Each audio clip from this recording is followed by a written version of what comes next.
नमस्ते, माझं नाव आहे ओम अर्निमकडे. मी आज तुम्हाला आकाश खिलारे याची शौर्य कथा सांगणार आहे. आकाश खिलारे हा 15 वर्षाचा मुलगा 10वी मध्ये शाळा शिकत होता. एक दिवशी तो शाळेत जाताना तेथे दुधना नदीमधून त्याला ओरडणाऱ्या महिलेचा आवाज ऐकू आला. वाचवा वाचवा वाचवा. तो आजूबाजूला बघतो, कोण नसतं. त्याला कोणतरी पाण्यात बुडताना दिसतं.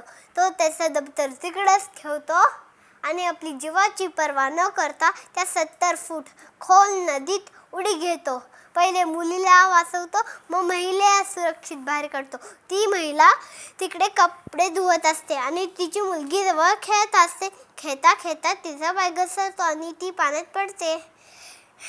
आकाश खिलारींनी त्याला वाचवलं म्हणून 26 जानेवारी प्रजासत्ताक दिनी शौर्य पुरस्कार देऊन सन्मानित केलं. आपण धाडसी वृत्तीने वागलो तर कोणत्याही संकटावर मात करू शकतो.